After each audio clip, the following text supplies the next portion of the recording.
Nájila, 14 de janeiro de 2017, a Faculdade Mediúnica. Boa tarde a todos. Na semana que vem, terça-feira, nós teremos a palestra com o professor Mauri.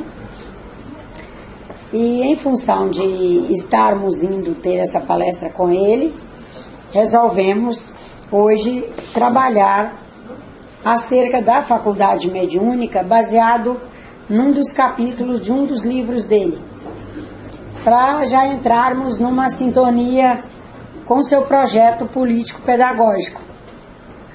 Acho que é importante nós já entrarmos na atmosfera do palestrante que vamos receber. Quero dizer a todos, assim, com muita alegria, que esse livro, para nós do Rio, tem uma significação muito grande, que foi feito aqui. Ele, quando vem de férias, ele quer escrever obras espíritas numa linguagem mais para todos, numa linguagem não acadêmica, mas que também seja uma obra desmistificadora. Um dos grandes projetos e das grandes propostas, não só do professor Mauri, enquanto médium encarnado, como dos espíritos desencarnados, orientadores da SBE, é desmistificar o espiritismo. E muito especialmente desmistificar o espiritismo no Brasil. Colocar o espiritismo nos padrões do século XXI. Porque muita mistificação que aconteceu, ela nunca foi intencional. Ela era o que o pensamento do homem daquele momento tinha a possibilidade de pensar. Era o que o homem conseguia conceber. Na medida que a humanidade vai andando, a ciência vai avançando, os cientistas vão trabalhando mais, pesquisando mais, descobrindo mais, alargam-se os horizontes e nós espíritas temos que acompanhar. Como as religiões sofrem sempre essa questão da dogmatização e da cristalização, nós religiosos, nós temos uma certa tendência de cristalizar a informação e achar que, como ela é uma informação veiculada numa casa de religião e às vezes até veiculada por alguém que é considerado liderança, que essa liderança é infalível. A liderança em si pode ser infalível, mas a linguagem de cada época é falível. A linguagem, a visão de mundo, tudo isso vai, na medida que o homem avança e descortina o cosmo, essa linguagem deve ser atualizada. O que o professor Mauri tenta nessas obras que ele escreve, e também nem poderíamos dizer que ele dita, porque quando diz que alguém fez um ditado, isso significa que a pessoa premeditou um tema e ditou. Não, ele dentro do acervo que ele traz, naturalmente, ele se assenta ali e vai falando. A gente grava, um de nós digita, 2 ou 3 mais revisam o texto, passam a linguagem de linguagem falada para a linguagem escrita, faz algumas correções de vícios de linguagem ou até mesmo de regionalismo, e assim nasceu esse livro. O ensaio sobre meditação e reflexão foi o primeiro que ele fez dessa maneira, e esse é o segundo. E ele já tem 2 que já estão faltando a nossa parte, a dele já está pronta, ele já ditou os 30 capítulos, já deixou para nós os 30 capítulos, e está já no terceiro. O que estamos trabalhando nele agora, o médium como sujeito transdimensional, é uma obra belíssima, porque vai nos tratando assim de uma maneira, ao mesmo tempo tão responsável, e nos chamando a uma responsabilidade com relação à vida, com relação à nossa felicidade, com relação às nossas condutas, mas assim, não é nada professoral, não é nada como se estivesse colocando-se na condição de um professor e nós diminuídos, não, é uma coisa boa de irmão, assim, é que a gente precisa agora trabalhar mais rápido nela, para lançar, porque toda hora que eu sento para trabalhar naquele livro, eu penso, meu Deus, essa gente toda já poderia estar se beneficiando, né? Mas não foi possível, esse ano foi um ano que rendeu pouco. Mas com muita fé em Deus, 2017, nós haveremos de, no fim do ano, no máximo, estar lançando esse, o médium como sujeito transdimensional. Então nós vamos ler um trecho de um capítulo dele, que é a Faculdade Mediúnica. Assim, pediríamos que todos fossem ouvindo, se colocando essa faculdade sendo cada um dos senhores. Não é o médium sendo o Chico Xavier, o Divaldo Franco, o Mauri Rodrigues da Cruz, o Buda, o Francisco de Assis, o Jesus Cristo. Não. É cada um é médium, e quando fala em faculdade mediúnica, cada um se encaixar aqui. E aí depois trabalharemos juntos. A faculdade mediúnica. Todo homem tem uma potencialidade que chamamos faculdade mediúnica. Todos nós somos médiuns, uns com uma sensibilidade maior, outros com uma sensibilidade menor. No texto e no contexto da faculdade mediúnica, fazemos a nossa expressão, sempre mediúnica, independente de religião,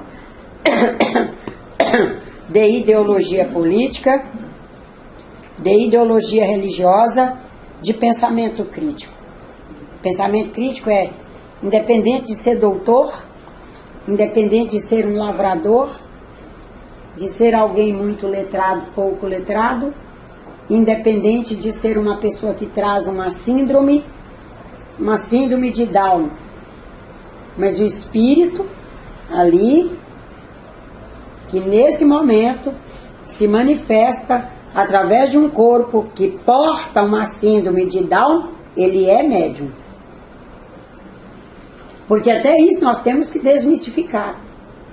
Será que nós concebemos que essas pessoas portadoras de síndromes, esses meninos e meninas que nós encontramos sendo conduzidos em carrinhos, mesmo eles tendo 30, 35, 50 anos, empurrados num carrinho, porque eles não andam, não falam, não conseguem pegar as coisas? E será que para nós está claro que ali é um espírito médium e que está fazendo sua expressão mediúnica? É o que ele diz aqui. Hã? Ensinar. Sim, está aprendendo e ensinando. Dentro do nosso possível cultural, permanentemente, nós somos a nossa faculdade mediúnica em ação. Quando nós sentimos necessidade da recorrência à casa espírita e vamos lá tratar de nossa faculdade mediúnica através de um projeto político-pedagógico, de um currículo e de programas especificados para o exercício mediúnico, nós começamos a fazer um maior crescimento dessa faculdade funcional que existe em cada um de nós. Nós vamos fazer com que a faculdade mediúnica alcance o nosso interior com maior facilidade, alcançando outras pessoas, consequentemente, fazendo atuações diversas, compondo um nexo causal entre um indivíduo e outro indivíduo, entre o indivíduo e um conjunto de indivíduos, entre um indivíduo e algumas coisas, e até mesmo um nexo causal entre o indivíduo e a leitura. Pode ser leitura acerca da fauna, da flora, pode ser acerca do relevo geográfico, acerca de uma ciência exata.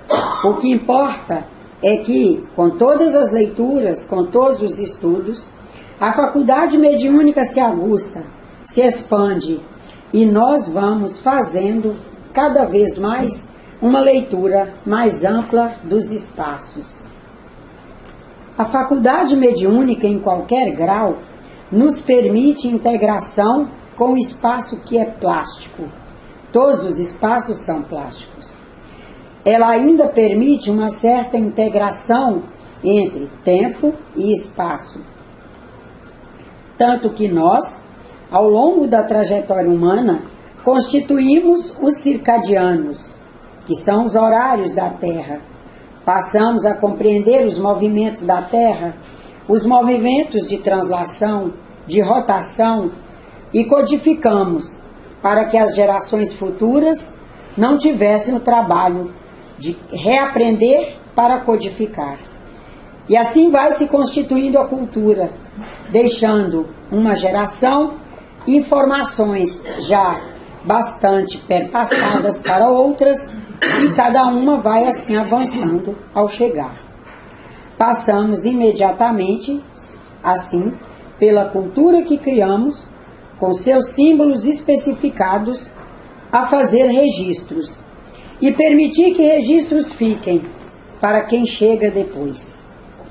A mediunidade, que é a faculdade mediúnica, tem a expressão e o sentido de promover registros, pois através dela recebe-se informações pelas comunicações.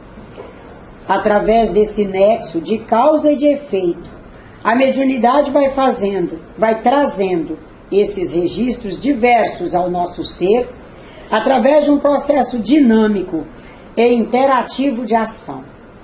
Mesmo que, no momento em que estejamos vivendo cada ato mediúnico nosso, não consigamos ter ciência da faculdade mediúnica, mesmo que não consigamos nos certificar dela, ela não aparece e não é inconsciente.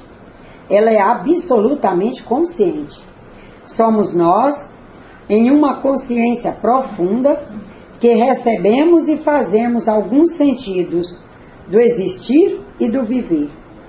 Também recebemos, no existir e no viver, informações sobre atos, fatos, situações, pessoas que estão ao nosso lado, ou pessoas que nesta encarnação nunca estiveram ao nosso lado, ou pessoas mesmo que em nenhuma reencarnação nunca estiveram ao nosso lado, nunca vimos, mas pelos padrões vibratórios nós as encontramos, nós as reconhecemos, elas nos encontram, elas nos reconhecem e trabalhamos juntos através da faculdade mediúnica, sem necessitar dos encontros físicos.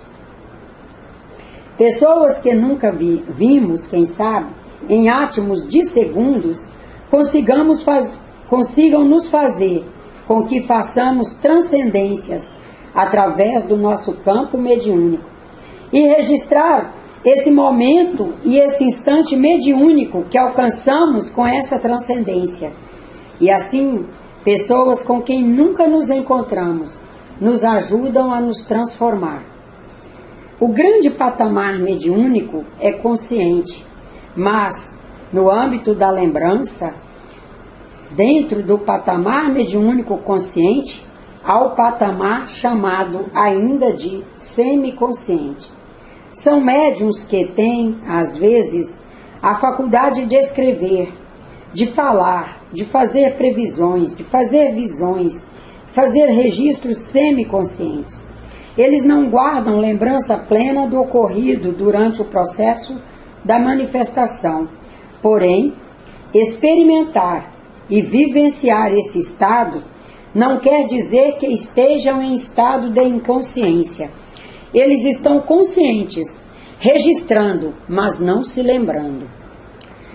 Está sendo registrado na medida do seu possível e eles vão, na gradação do tempo e do espaço em que vivem, fazendo as devidas acomodações e as devidas combinações no seu próprio ser.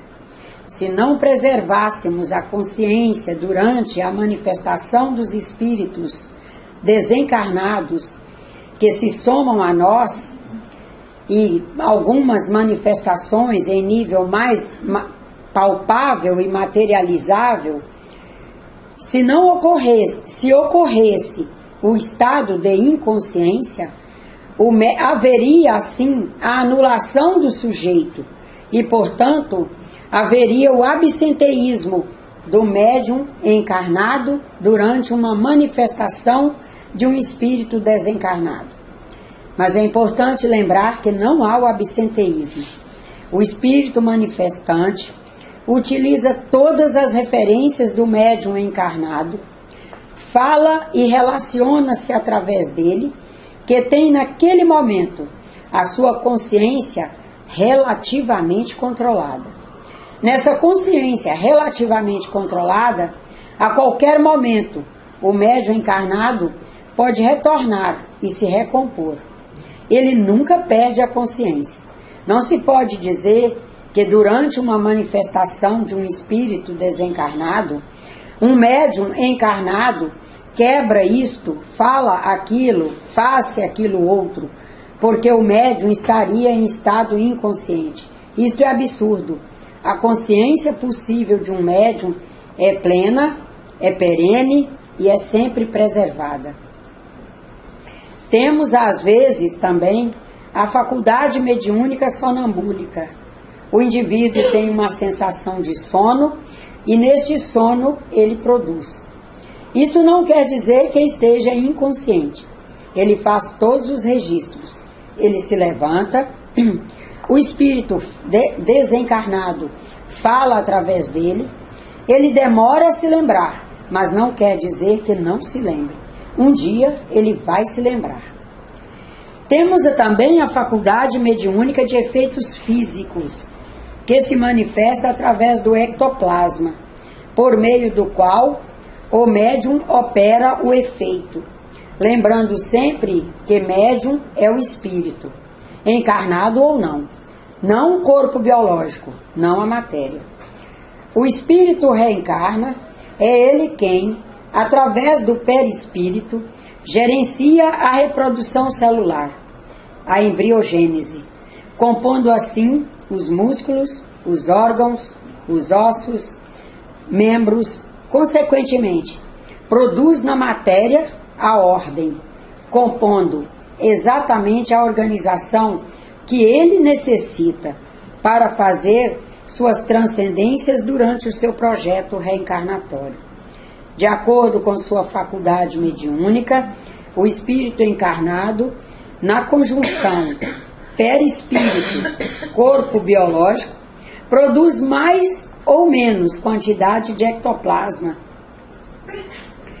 no sentido material, provocando alguns deles materializações em gradações de acordo com o seu possível. Nós temos então materializações diversas. São espíritos encarnados que materializam braço, materializam corpo, materializam cabeça. Tivemos, por exemplo, sessões de materializações memoráveis no Brasil até a década de 1970. Depois, com toda certeza, o grupo espiritual deve ter descoberto que nós não precisávamos mais do concurso de tais materializações, do concurso deste efeito, que, se por um lado sensibilizava muitas pessoas a pensar e estudar o processo mediúnico, por outro lado, levava um grande número de pessoas a fortalecer e mesmo buscar o espiritismo por fenômenos, fortalecendo assim o animismo e o misticismo. Importante ressaltar que, como ser de interação, o homem vive a relação íntima com espíritos desencarnados, ou seja, com o polissistema espiritual. Espíritos desencarnados laboram diuturnamente com espíritos encarnados.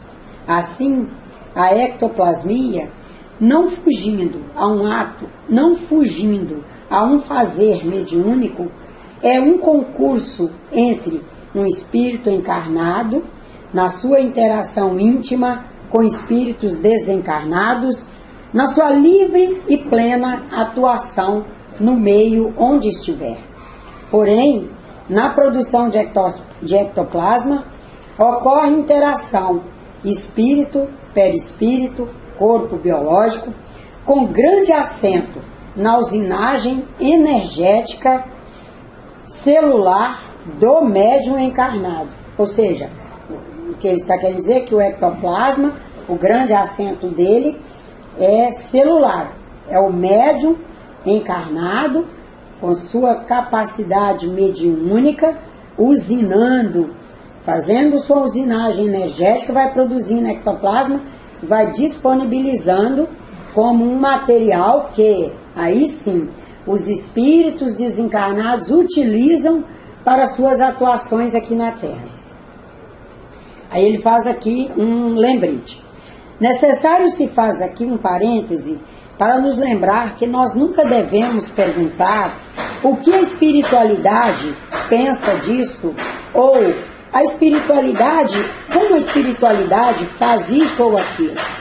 Temos sempre que entender o polissistema cultural e espiritual composto por individualidades pensantes, assim como o polissistema cultural material, o cultural nosso aqui da Terra, também é composto por individualidades pensantes. Os espíritos desencarnados são individualidades pensantes com identidades próprias. Portanto, não vamos chamá-los de espiritualidade, parecendo um coletivo de espíritos. Não há coletivo de espíritos. Espiritualidade é inerente a cada um de nós. Cada um de nós tem uma espiritualidade que nos permite uma faculdade mediúnica. E não devemos usar a palavra, então, no sentido equivocado, porque acabamos permitindo outros desvios, como a não responsabilização pessoal dos indivíduos no que estão compondo como linha de entendimento, de pensamento, de ideação e de ação. Por exemplo, com a espiritualidade que somos, que campo ideatório compomos, que linha de ação estabelecemos com determinada informação que um espírito desencarnado nos trouxe, passando para a primeira pessoa. Por exemplo, com a espiritualidade que eu sou, que campo ideatório componho, que linha de ação estabeleço, com determinadas informações que espíritos desencarnados me trazem, reitera-se que, entendendo a dimensão crítica de espiritualidade de cada um, entende-se que a faculdade mediúnica se faz através da espiritualidade de cada um, da sua ação de espiritualidade e daquilo que é possível que ele utilize como uma plataforma moral. Assim, o indivíduo vai tendo desdobramentos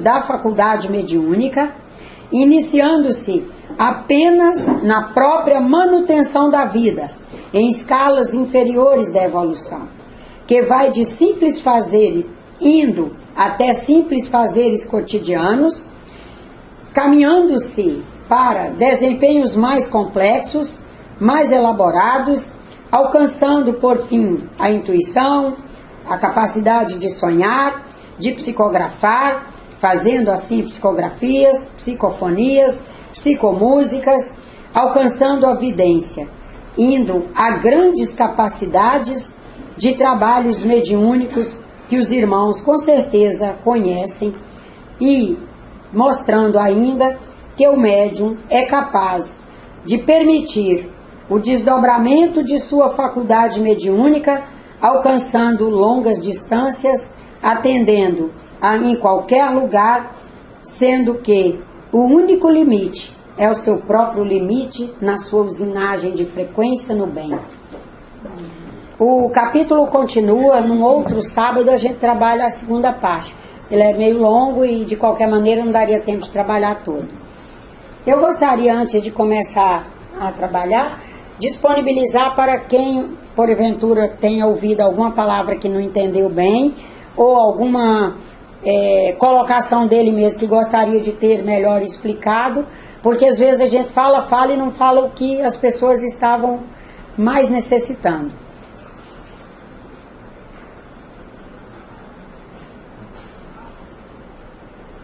Assim, dentro do que ele foi colocando.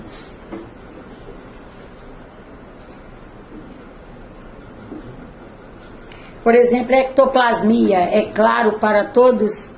Não. Eu já assisti. Hã? Eu já assisti, mas era Luiz com Peixotinho. Aham. 2 grandes produtores de ectoplasma, né?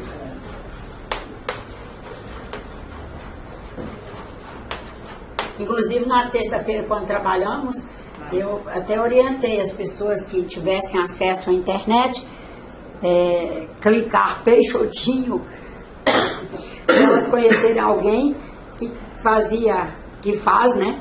Está desencarnado, continua fazendo. Porque na hora que desencarnar, vai fazer igual. Avançado. É alguém que produz ectoplasma a ponto de as pessoas materialmente enxergarem. Porque como é uma energia, né, nós usinamos, vamos ver assim, como é que nasce o ectoplasma? Se o projeto é desmistificar, desmistifica-se pelo conhecimento. Nós... Hã? Você conhece o Centro Espírita André Luiz, hoje aqui vai. Eu não sei se foram eles que, por causa do Peixotinho, era um dos fundadores. Uhum. Eu não sei se por isso, eu não sei se tinha em outro lugar, eu só conhecia ali. Eu não sei que nessa época eu não morava no Rio. Você era nascido. Não, provavelmente até já fosse, mas não morava no Rio. Não tinha ainda nem acesso a isso tudo. Esse centro foi criado em 1950? Eu nasci 2 anos depois, então já era nascida quando eles faziam os trabalhos lá. Só que não cheguei a alcançar. Mas o que os espíritos nos orientam e o que a farmacologia também vai nos mostrando, quem faz um curso de farmácia estuda muito a questão da usinagem da célula, as funções das células e tal. Todas as células trazem em si a capacidade de produzir a sua energia. Olha que projeto bem feito. Nós somos uma média de, vamos dizer, 10 trilhões de células. Todas elas são unidades com autonomia para produzir a sua energia.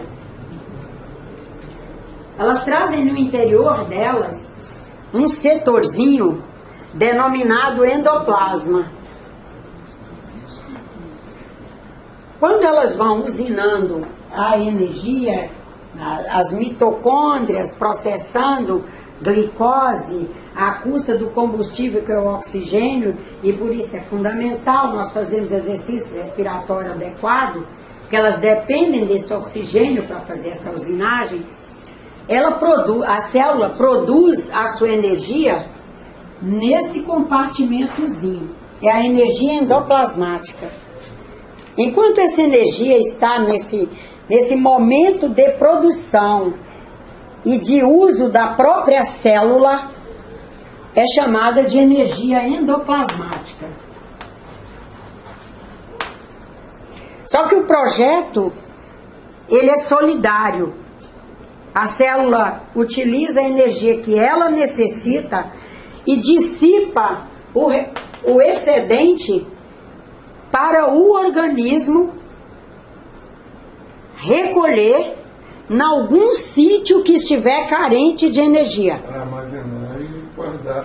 Aí, quando ela dissipa, algum sítio vai recolher e vai utilizar. Não, aqui ela já armazenou a quantidadezinha dela e dissipa o restante.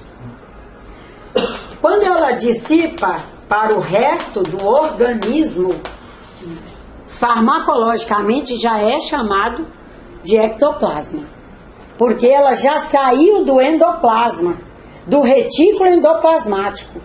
Ela já não está ali dentro mais.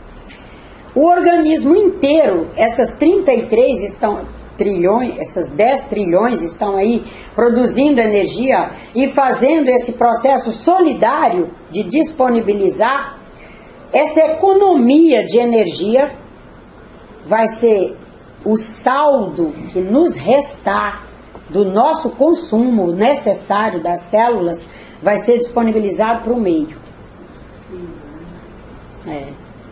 Lindo, é uma perfeição. E é assim que nós entramos em contato com o campo energético das pessoas. Porque ele está sendo literalmente disponibilizado. Ela pode chegar perto de mim e sair melhorada. Mas ela pode chegar perto de mim e dizer, saí de perto da Nájila até bocejando. Me deu uma fraqueza, me deu um... Porque na hora que ela fez o processo interativo, ela está, por exemplo, acostumada, não é acostumada, nós vamos falar de equilíbrio, vamos falar uma linguagem mais correta. Ela está se mantendo no seu equilíbrio com uma cota de energia que ela, a duras penas, está conseguindo manter o equilíbrio. Quando ela se aproximou de mim e eu vinha num profundo desequilíbrio energético, e aí envolve o moral, o afetivo, o social, na hora que nós duas nos somamos, os campos se somam, e aí houve uma queda. Essa pequena queda, às vezes, é o suficiente para nós não nos sentirmos bem. Isso mesmo. Tem uma coisa a ver com o estado mental? Depende do que o senhor chama de mental. Se é doença psiquiátrica, porque no Brasil a gente confunde muito. Doença psiquiátrica,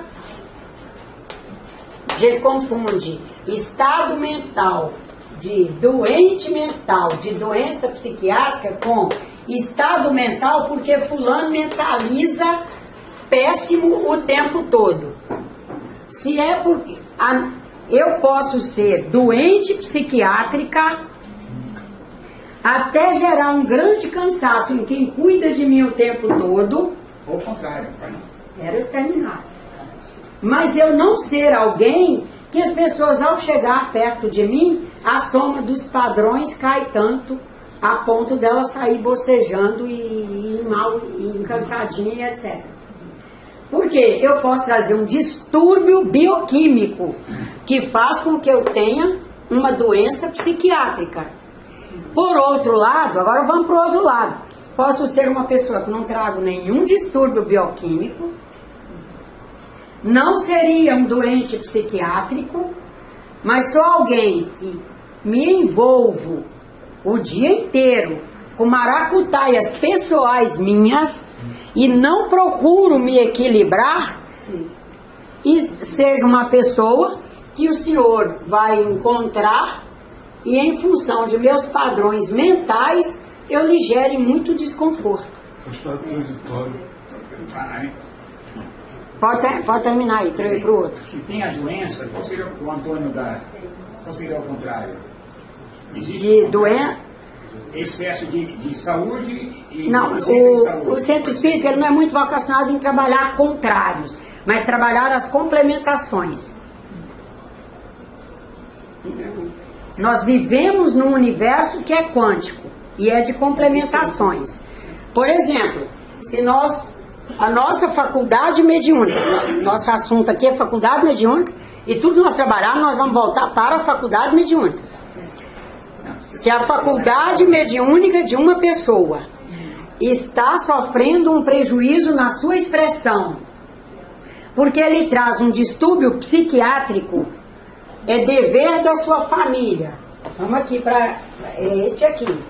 É dever da sua família encaminhá-lo para um psiquiatra para fazer as reposições, certo?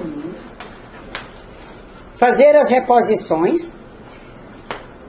Nesses exames de sangue que essa pessoa vai fazer, porque um bom psiquiatra não trata ninguém sem exame de sangue. Se o da gente estiver nos tratando sem, a gente tem que pular para outro voando, não é nem andando.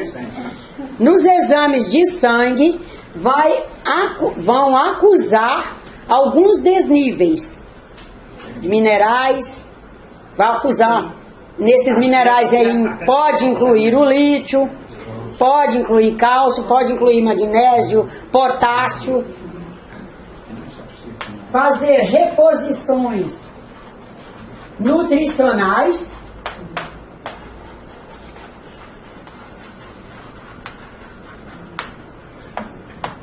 Fazer as reposições adequadas e com muito cuidado para não deixar faltar água, porque essa pessoa já demonstrou que a eletroquímica dela é uma coisa que está sensível, que é fácil entrar em desnível. Fazer as reposições de exercício para ela produzir serotonina.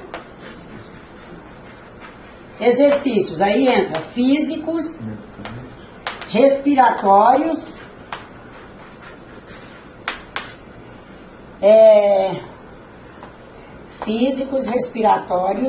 alongamentos. Sensacional, né? E tem que ir vendo as outras reposições todas. Mas essas aqui não vai poder deixar de fazer. As reposições de afeto, reposição de paciência, reposições de todos os dias estar chamando a pessoa à realidade, aí é de acordo com a política de educação da família ali, etc. É dinâmica, né? Porque a faculdade mediúnica dessa pessoa, como de qualquer outra pessoa, é dependente desses equilíbrios. A de nós todos é dependente desses equilíbrios. Agora, se nós percebemos que a faculdade mediúnica nossa, ou de um ente nosso, está sofrendo prejuízos na sua expressão, porque a gente se banalizou, ou aquela pessoa está se banalizando, aí são essas reposições todas, só que não só nesse terreno. Encontrar uma política de diálogo com a pessoa, de dela querer se encaminhar para um curso, se encaminhar para uma linha de leitura, de estudo de obras que ajudem a caminhar melhor pelos valores universais, etc. Se eu encontrasse, por exemplo, com alguém que tivesse um estudo, quer dizer, mesmo sem ser médico, né, mas conhecendo um pouco sobre isso, então se eu quisesse orientá-lo ou despertá-lo, já que eu estou aqui, né, todos aprendendo, eu quisesse para ele buscar esse caminho, esse sensacional caminho, o que a senhora sugere que eu dissesse para a pessoa? Quer dizer, para ele, sem explicar muito, olha, busca isso, seria alguma coisa com ectoplasmia? Não, como é que seria? Não, porque ectoplasmia, eu comecei a querer falar de ectoplasmia e não falamos. Não é uma... Não. Primeiro, o senhor, sim, se fosse eu buscaria alguém, se eu tivesse que encaminhar para profissionais, por exemplo, eu olharia se dentre os que eu conheço tem alguém que traga uma boa formação. Quando a gente fala em boa formação na casa espírita, envolve um quadro moral. A pessoa moralmente se constituiu como nutricionista. Porque aí ela pensa no ser, e ela foi estudando e aprendendo sobre reposições e sobre a adequação de um ser para viver aqui na Terra. Não estão aí em qualquer esquina, mas que existe, existe. Então seria um nutricionista? Se fosse na área das reposições. Sim, mas se aí o senhor já vai, de acordo com o perfil da pessoa, o senhor vai conduzindo o diálogo e ela vai chegar a esse fato aí. O Espiritismo não trabalha assim. Isso resolve com isso. Porque nós sabemos que nós vivemos uma complexidade.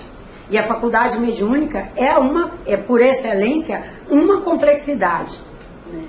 Quando a gente fala, por exemplo, em ectoplasmia, que é a disponibilização dessa energia altamente qualificada, especializada por cada um produz o seu ectoplasma e disponibiliza para o meio, Quando nós percebemos que alguém está com déficit na sua produção de ectoplasma, a ponto de ele não estar, por exemplo, conseguindo administrar sua vida, sua dinâmica de vida aqui na Terra, nós não vamos passar apenas por essas orientações. Primeiro que não vai aqui, mas nós vamos para as reposições nutricionais, e nas nutricionais envolve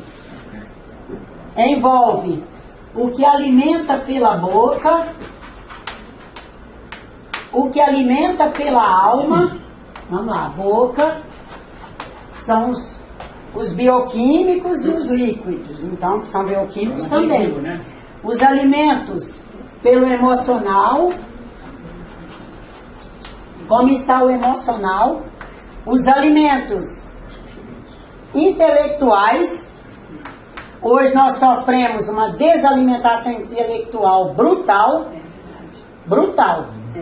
Um grande número de pessoas está com sua faculdade mediúnica extremamente, eu não diria comprometida, mas não conseguindo fazer a melhor expressão, são espíritos com uma capacidade X, por exemplo, X elevado a 10, e ele vive X menos 1. Verdade. Ele se contenta em rede social, ele foi treinado por esse momento aí. Ele se contenta com rede social, que fica fazendo a fotinha do grupo e mandando para não sei quem. Aí cada um no grupo manda a fotinha para não sei quantos, e essa pessoa recebe por dia no mínimo 50 mensagens. Sobrou tempo para ela estudar? Não. Se eu tiver que responder 10 mensagens por dia, meu tempo de estudar vai embora. É verdade. Eu falo de mim. A difusão da mensagem. Eu não tenho WhatsApp, tenho um celular de R$90 para ninguém querer mandar nada. Por quê? A Série vai querer mandar a foto da Rosana que chegou de Curitiba. Mas precisa? Eu vou ver a Rosana no centro. Não precisa me mandar, não. A foto que tirou com fulano na beira da jardineira que já plantou. Também não precisa, eu vejo a jardineira. Fulano engravidou, Beltrano separou, o outro noivou. Eu preciso ficar sabendo disso na tela do meu celular? O que aconteceu com fulano do Palácio do Planalto, com o que aconteceu com o de Laranjeiras, com o que aconteceu com o do Palácio da Liberdade em Belo Horizonte. Como fica a nossa faculdade mediúnica? A aplicação dela fica abaixo do que somos capazes. Abaixo do que somos capazes, aqui é o cognocional. Abaixo do que somos capazes, nós não nos felicitamos. Cognocional. Cognocional. É o seu cognitivo recebendo elementos que o nutram. É aquele senhor recebendo todos os dias através de que seja a leitura de meia página, mas que essa leitura o coloque para digerir elementos de qualidade o dia inteiro. Ele reflete, tem uma linha que ele não entendeu muito, ele pensa sobre aquilo, daí ele busca o significado daquilo, daí quando ele encontra o significado, aquilo descortina um mundo assim para ele, e ele começa a pensar naquilo que ele mesmo descortinou. Ele está metabolizando a página, entrou na forma de alimento, e ele está fazendo um metabolismo. Nós hoje estamos impondo às pessoas fazer metabolismo quando não oferece a ela bebidas coradas, adoçadas e gaseificadas artificialmente. A gente oferece as caixetas de produtos altamente comprometidos para comer, e quando a gente não tem a oportunidade de oferecer esses venenos para ela, a gente oferece através da tela do celular dela. E dá-lhe encaminhar. Eu fico vendo uns lá em casa que a telinha apita sem parar. Você está fazendo o evangelho, o troço fica lá do outro lado da casa já para ele não apitar perto de mim. Mas o ouvido ouve aquele troço caindo mensagem, cai uma e cai, e cai, e cai. E eu só penso como é que é para essa pessoa dar conta disso. E como fica a faculdade mediúnica.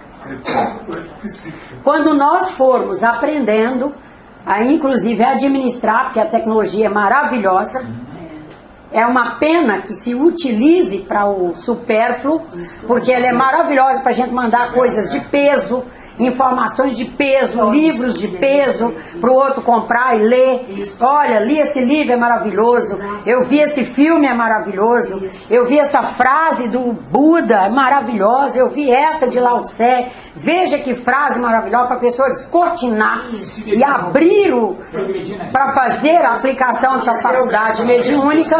Nós não estamos fazendo isso. Chegar um canal de televisão aqui no país inteiro, rede nacional, é país sobre 2 horas, sabia?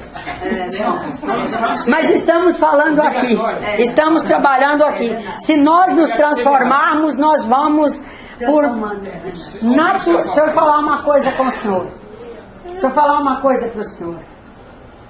A energia é bem mais poderosa do que nós imaginamos.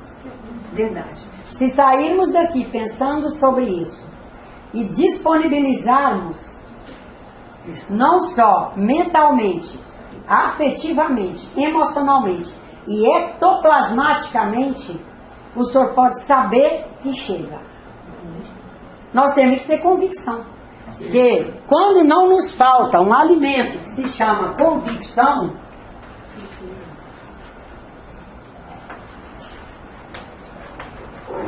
nós nos aceitamos fazendo qualquer, vou falar uma palavra bem feia, qualquer tralha serve. Porque nós não temos convicção de que a coisa boa viaja e chega e a coisa ruim também. Faltando convicção. E uma coisa nós temos que saber: por lei natural na Terra, a nossa tendência vai ser fazer o obsoleto e o velho. E, portanto, o ruim, o ultrapassado. Não é por nada.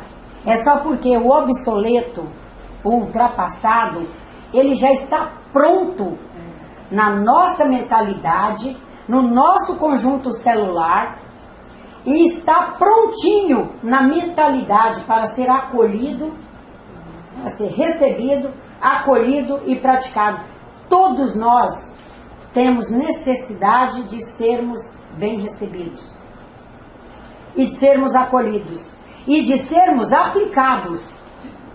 Se não fazemos reflexão, nós nos contentamos em fazer o obsoleto, porque é natural. Ué, gente, fazer a comidinha que eu comia aos 6 anos de idade é muito mais fácil do que ir descobrir a maneira nova de cozinhar para ser mais saudável. Ler um livro que fale romance mediúnico e que uma página vai atrás da outra assim, que quer passar uma para ver o que vai acontecer com o casal na próxima, e o que vai acontecer com os filhos do casal, e o que vai acontecer com os netos, que vão encontrar quem? Na colônia não sei quem, e a colônia, a colônia, a colônia. Mas é claro que ler isso, até diante de uma cultura novelesca, é muito melhor do que ler uma obra de causa do Chico, do que ler uma obra de causa do irmão Leocádio, do que ler a obra do irmão Antônio Brino, que é de mais causa ainda, porque é obra para pensar, para trabalhar, para aprender, para mudar comportamento. Então, esse é o nosso grande cuidado nos nossos alimentos, para que nós componhamos um quadro de equilíbrio que nos permita fazer o melhor exercício da nossa faculdade mediúnica. Todos trazemos a faculdade, todos faremos o bem com ela, independente de que patamar estamos mediunicamente, e todos somos igualmente necessários, portanto todos somos igualmente importantes. Na hora que a gente começar a trabalhar o capítulo para diante, a gente vai ver é isso, ele dizendo da importância que é cada um de nós no mundo, porque ninguém vai fazer o nosso papel, somos únicos, únicos. Nós deixaremos o nosso registro. A questão é que quando nós não nos vemos como únicos e extremamente importantes no espaço que ocupamos, ele repete aqui algumas vezes a questão do espaço e tempo, né? No tempo que eu vivo, Nós vivemos um tempo, é o cronológico. 1900 fulano, 2017, janeiro, dia 14. É o cronológico. Nesse cronológico, cada um de nós é um tempo. Isso é o que os gregos tratavam como kairos. É o tempo de Deus. Então, nesse tempo cronológico, cada um de nós é um tempo. E esse tempo, o que ele faz, ninguém fará. E o que ele faz é fundamental nesse tempo cronológico, porque há um grupo de pessoas juntas aqui, que dependem dessa fração quântica que esse tempo aqui disponibiliza, que o outro disponibiliza, que o outro disponibiliza, para compor a teia de equilíbrio. A faculdade mediúnica é isso. Com muita fé em Deus, o que nós estaremos ao longo deste ano aqui nessa casa, nos somando em buscar fazer o nosso melhor. A melhor aplicação da nossa faculdade mediúnica. Oi.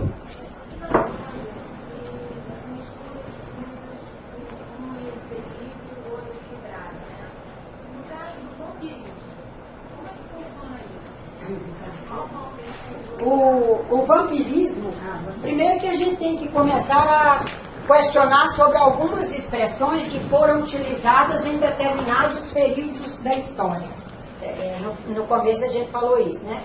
Que a humanidade foi desenvolvendo linguagens para explicar como ela via o mundo naquele instante da humanidade. Hoje, que nós estamos a... Vou deixar isso aqui que isso eu tenho que trabalhar ainda. Hoje que nós estamos a 117, 1905 menos 2017. 112. Hã? 112. 112 anos da teoria da relatividade. Que somos espíritas e acreditamos no livre-arbítrio e acreditamos nos padrões vibratórios definidos por cada um de nós, porque produzidos por cada um de nós. Será que ainda acreditaríamos no vampirismo como vampirismo?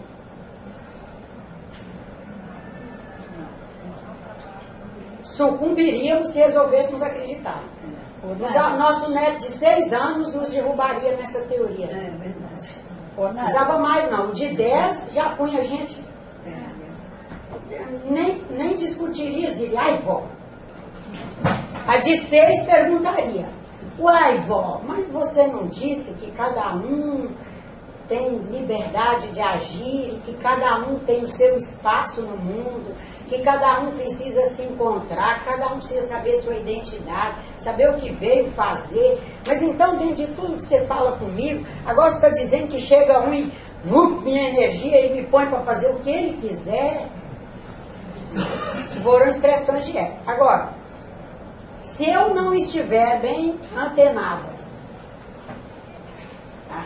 Primeiro, construindo um autoconhecimento, me conhecer um pouco, para encontrar minha identidade. Estou falando em autoconhecimento, não.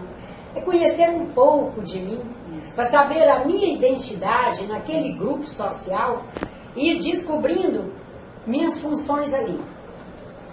O que eu vim fazer, qual é a minha função maior nesse grupo. Fulano é bom em torneira, mas é péssimo assistente social. Cicrano é ótimo em línguas, fala muitas línguas, mas ele não é tão assistente social assim não. Cicrano é excelente organizador e distribuidor de espaços, inclusive das pessoas nos espaços, as coisas nos espaços, mas assistente social não é muito. Eu desde cedo sou aquela que fiquei ali às voltas na assistência social, o chá, o unguento, embrulhar o pé de um que quebra e ajuda o outro ali, carrega para ali, leva para o médico, leva para a parteira, leva para não sei quem. Aí você já percebe que no grupo essa é a sua área e essa é a sua missão maior. E na medida que você descobre isso, fulano chegou para te dizer, você é boba de fazer isso, você olha para dentro de você e diz, não, sou eu que tenho que fazer. Ou você é boba de pôr gente para você fazer, para curtir, para falar, para se ocupar, para depois sair, não te agradecer, ainda falar mal de você. Mas você olha para a sua própria caminhada e diz, mas eu tenho que fazer. Dentro de mim uma coisa diz que eu tenho que fazer. E quando você pensa em não fazer, você consegue pensar em não fazer só uns minutos, porque imediatamente vem uma voz dentro de você, que é a sua consciência dizendo, não, sou eu vou fazer, é melhor que eu faça, eu vou ser mais feliz se eu fizer, e eu tenho certeza disso. Aí quando você vai observando isso, você vai vendo que o que quem sabe a gente chamar de vampirismo era quando nós mesmos deixávamos a revelia, a expressão da nossa faculdade mediúnica. E aí nós íamos pelas correntezas. As correntezas existirão, porque afinal nós viemos para viver a pluralidade. Viemos para viver a diversidade, viemos para aprender na pluralidade, firmar nossa identidade na pluralidade, firmar nossos propósitos no bem na pluralidade, em que as pessoas estarão por aí sempre disponíveis para oferecer o que elas acham que é importante oferecer. Mas vampirizar um ao outro não dá mais para a gente afirmar isso. Inclusive não é só baseado em atendimentos que quando você vai trabalhando bem, ajudando pessoas a se encontrar e se encaixar e cuidar de si, passando por esses eixos todos e muitos outros, que esse processo que ela pensava que era de vampirização passa, deixa de existir, etc., não é só por isso. É porque como o kardecismo é ciência, filosofia e religião, se você for para os anais da ciência, você não vai ter amparo nem na química, nem na física, que são os dois eixos que mais estudam e se somam a nós no estudo do processo mediúnico e das faculdades mediúnicas. Né? Você nunca vai ter o átomo de ouro vampirizando a prata. Você nunca vai ter o átomo... Vamos pegar um agora bem... que a gente pensa assim, é tão comumzinho, né? Vamos pensar um átomo de cloro, coitadinho. Que ele vai vampirizar o ouro para ele ficar melhor. Ele vive a identidade dele. Faz sua caminhada cósmica. E o ouro faz a dele de metal nobre, desejado e cobiçado na sua caminhada cósmica. E os dois coexistem. Se combinam toda vez que eu quero. Se eu quiser um cloreto de ouro, eu tenho. Se eu quiser um cloreto de prata, eu tenho. Mas nenhum vampirizou o outro. Os dois se combinaram e compuseram essa complexidade necessária naquela linha de trabalho que estou ali fazendo. Um ambiente que era tranquilo durante 50 anos, de repente entrou uma pessoa que conseguiu desarmonizar tudo. Essa pessoa conseguiu envenenar todo mundo, envenenar um, envenenar outro, envenenar outro, envenenar outro. E eu estou agora tendo que administrar isso. Prece para cada um encontrar a sua identidade. Porque imagina entrar uma pessoa lá, envenena Evaí, que está se entregando de bandeja para ser envenenado. Envenena minha filha, que ela está se entregando de bandeja para ser envenenada. Envenena meu genro, vou falar da minha realidade lá de grupo social. Envenena meu genro, que ele também está se entregando. Envenena minha neta, porque coitada é criança e o grupo social não está conseguindo administrar, ela está indo por tabela. É a hora do grupo inteiro se munir. Harmonizar um. Primeiro é fazer um diálogo e ver, Conseguir fazer o diálogo com um, conseguir harmonizar um. Mas acho que o grupo deve sentar, assim, a opinião da casa é sempre de a prece e o diálogo. E já saber que em momentos desses há uma grande chance do diálogo maior, mais intenso, mais aberto, mais profundo, ser o da prece. Porque o diálogo verbalizado no momento desse, a gente pode ser, as palavras podem ser mal interpretadas e piorar. E aí quando percebe que não é possível por palavras faladas, é o diálogo com o Criador e com nossos amigos espirituais. A primeira vez eu cheguei em casa assim ruim, aí fiz a meditação, fiz minha oração, fiz minhas preces, aí consegui já harmonizar um. Conseguir um, vai conseguir os outros. Alguns é pela prece. Porque com alguns, não é que a pessoa seja difícil. Com alguns, nós é que não temos a pedagogia necessária e adequada. A pedagogia certa. O nosso frontal pode não ser... Porque o Espiritismo, quando fala em pedagogia, não é só em métodos e procedimentos formais, não. Aqui está um conjunto. E aqui está um conjunto maior. Esse conjunto pode ser um conjunto que afronta aquela pessoa. O meu olhar pode ser que remeta a um outro olhar que ela não se deu bem. A meu tom de voz, minha maneira de gesticular. Para o Espiritismo, tudo isso faz parte do conjunto pedagógico. E por isso que a prece é o maior deles, porque é ela quem ajuda